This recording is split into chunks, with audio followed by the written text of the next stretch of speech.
I recently made a video about basically the proper way to sign things with a Paymail, and let me briefly cover the material of that video. Um, when you sign something on chain, it's a good idea to attach a name to it. And so, as I've been discussing extensively recently, we've invented a protocol called Paymail, which is takes the naming system of email and extends it to support Bitcoin. So we have support for things like a public key for a Paymail, as well as sending and receiving transactions.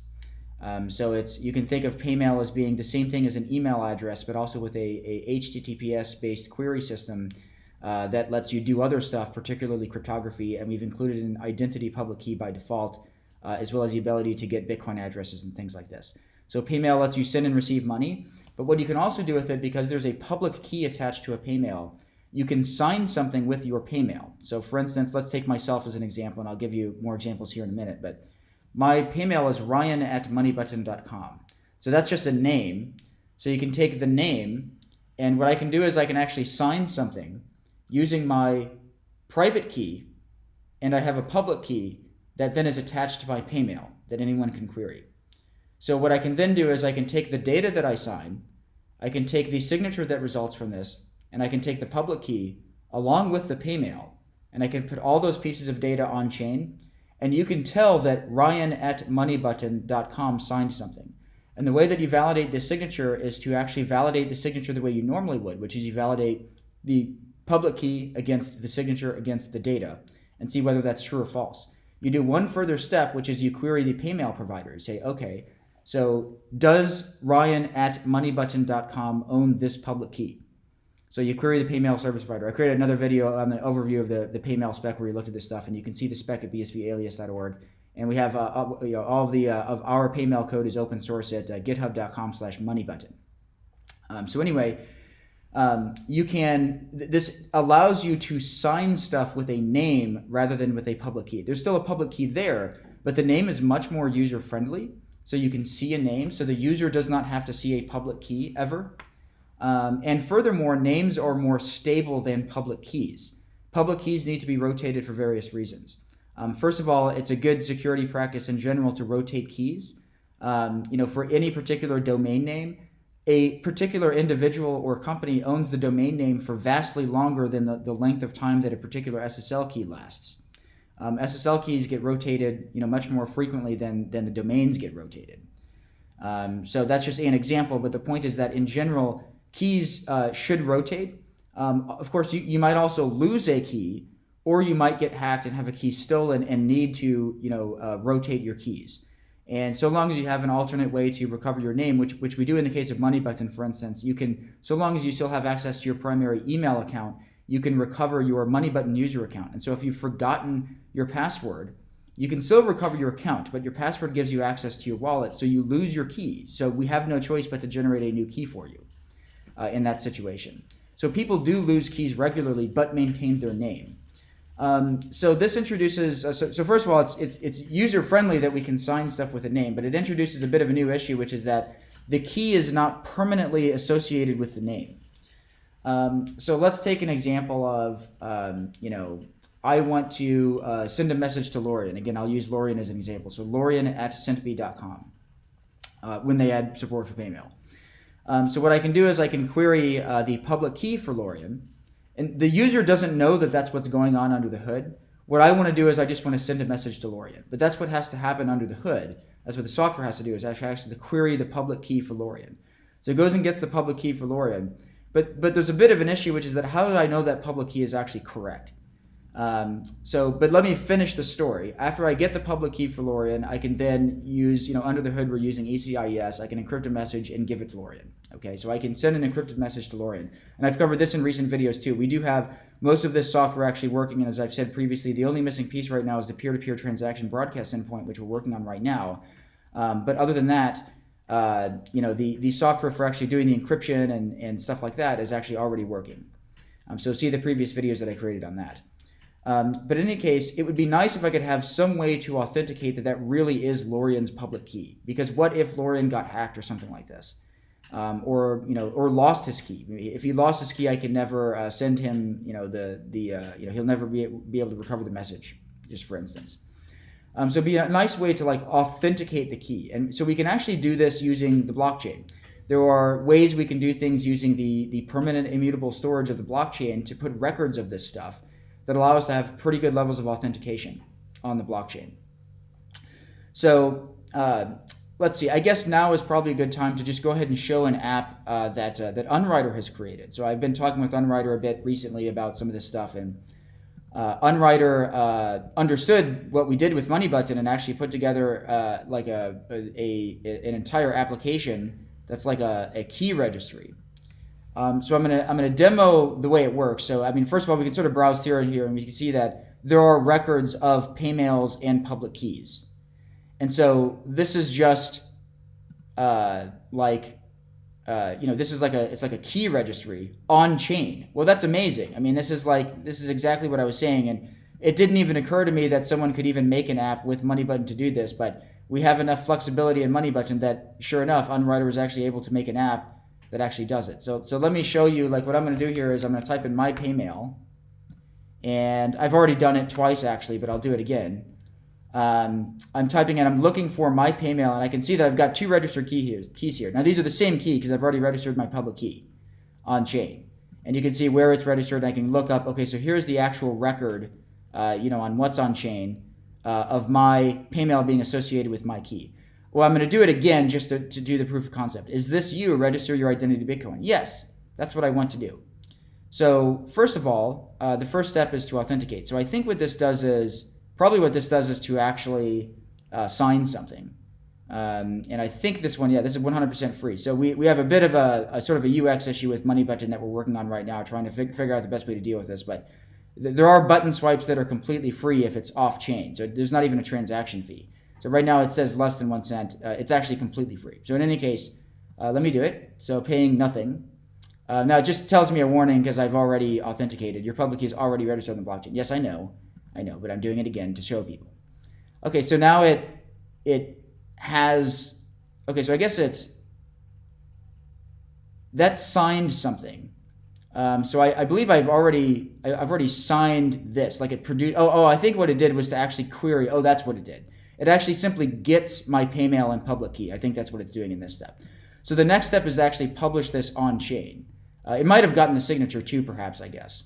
I'm not sure how Unwriter has this working, but in any case, there's a second step here. And I can see the bug in MoneyButton again. We are aware of this bug, and we're working on it, which is that sometimes the button seems to get cut off here. So we are aware. I don't know when that happened. I think it's been happening for a while. It just doesn't happen very often. And for some reason, it seems to happen more often with the Crypto Operations API. Okay, anyway, that has nothing to do with the app, though. So anyway, what we're going to do is we're now going to publish my signature and Paymail and public key on chain. And so here we go. This actually does cost a transaction fee in this case. Okay, your success. Okay, I blocked Twitter, so I'm not going to, I literally blocked Twitter on my computer. It wants me to post a tweet. Hint, hint, Unwriter. Maybe use Twitch or something instead of Twitter. Okay, so there I can see the next registry of, actually, let me just finish the thought here because people are probably confused looking at this. I blocked Twitter on my computer because I don't want people to scam me into looking at Twitter. Twitter is mostly fake information, and so therefore I block it on my computer so that I never have to look at it ever. The only way I ever post anything to Twitter is via third-party APIs. So right now I post to Twitter via Twitch. So I use Twitter exclusively as a marketing channel, and I do not read it because it is mostly false information. Okay, now that I've had my rant, let's move on back to the app here. Okay, so anyway, I just proved the concept here of using Unwriter's app. I've registered my key a third time on BitKey. So that's it. Now I want to continue the conversation a little bit here. Actually, let's just browse through here and see. Okay, so a number of people have done this now. We can see all these people have decided to register their key. Look at all these wonderful Paymails here. I don't know really. I know some of these people. Okay, so Jonathan Aird. I recognize that name. I know who that is. I don't know who most of the rest of these people are. But of course I don't. Why would I know who they are? I mean, but anyway, it's fun to see that this many people have actually chosen to register their key on chain. So now let's consider a few more sort of like items here. What Unwriter has done is like a first step. This is something where now there exists a key registry on chain. That's really cool. has that previously existed? I think this is new. I don't think we've ever had a key registry on chain. This is kind of what I was getting at in my video about the idea of authenticating stuff with the paymail, the public keys and the paymails. It didn't occur to me that it would be this sort of straightforward to actually create a key registry. So it's one of those wonderful things that when we build these sort of flexible pieces of software that either ourselves or Unwriter or the other people in the industry here that are building flexible pieces of software, you can fit them together and do surprising things that you might not have anticipated. I did not realize it would be this easy to create a key registry. So I think that's amazing, and I think it's really cool to see this.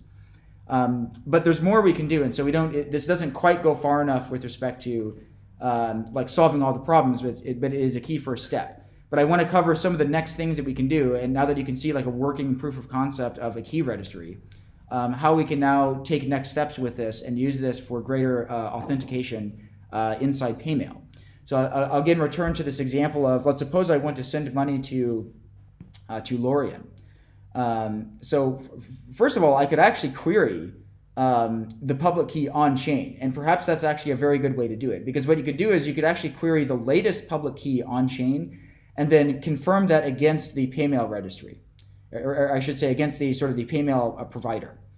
So you can know that it's recent. You can get what it is correctly on the blockchain, but then also confirm that it is the most recent one by pinging the Paymail provider directly. And if those two don't mix, there's an error. Okay, so there's something has gone wrong. That means that the user has not registered their key on the blockchain. There's an error.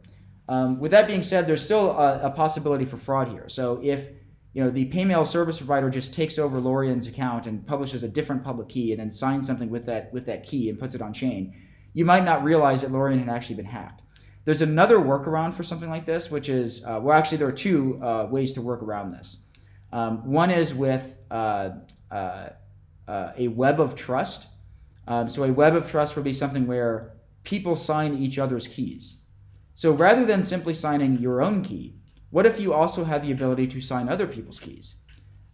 You would want to, if you had a way to know that key was actually accurate, such as you're there with them in person or some other reason, you had some other way to authenticate them, you can sign each other's keys. And then so when I ping Lorian, and what I could do is, I say, okay, well, I want to know whether this is Lorian's key, and I haven't validated his key yet. So what I'm going to do is I'm going to look for a signature from one of my friends, and I know that I'm friends with Rafa at Handcash. So what I do is I query the blockchain and find that Rafa has actually signed off on Lorian's key. So Lorian has signed his own key, and then Rafa signs that key on chain. So that's a piece that I don't currently see here in BitKey, but that would be an extra piece that you could add, which would be a web of trust, the ability to sign other people's keys. And then so long as people are doing this correctly, that basically Rafa only signs Lorian's key when Rafa is knowingly actually confirming Lorian's key. That what I could then do is basically check against Rafa. And so if I have already validated Rafa's key, we have a web of trust.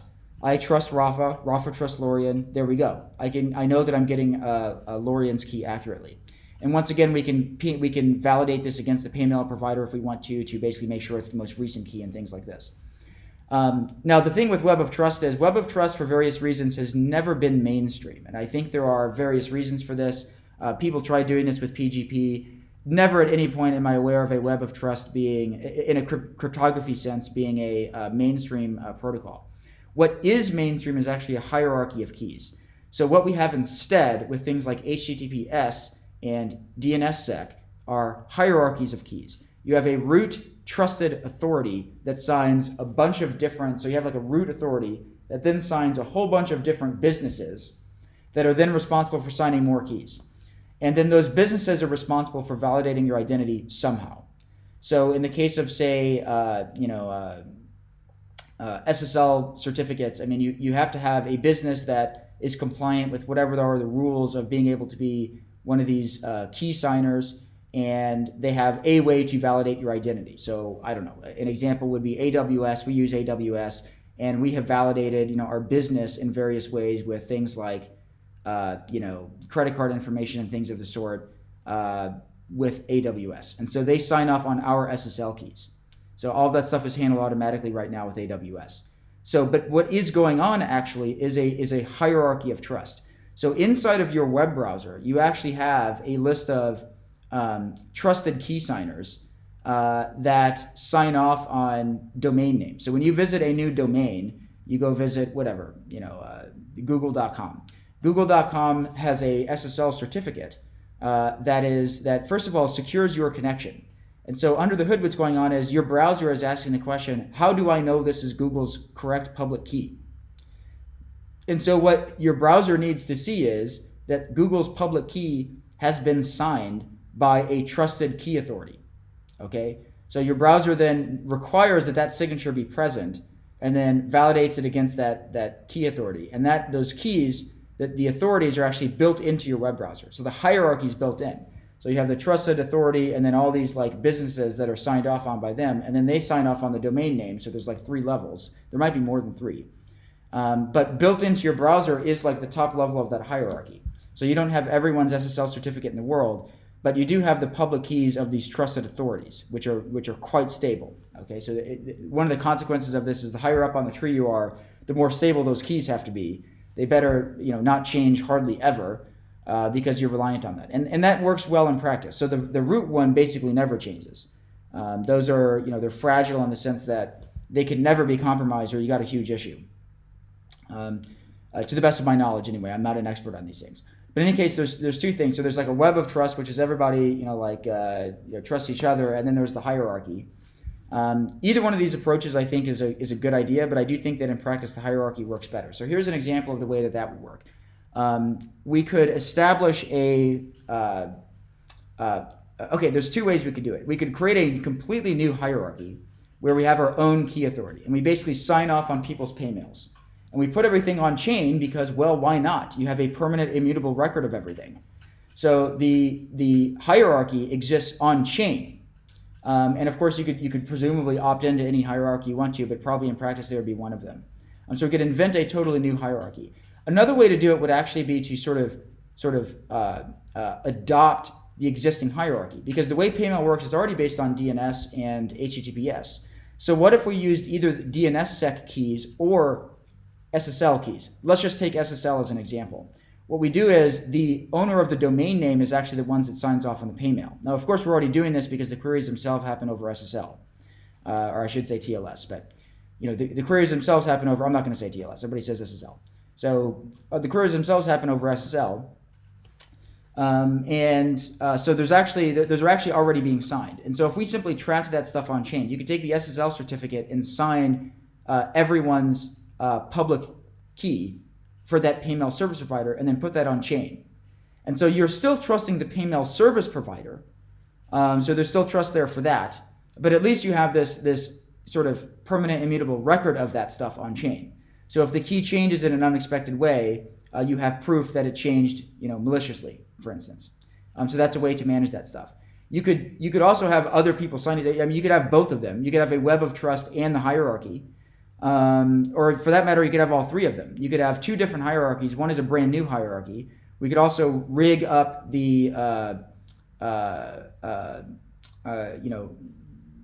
DNSSEC and or HTTPS system and just hook ourselves into that and start using that one as hierarchy number 2. And then also in addition to that, have a web of trust.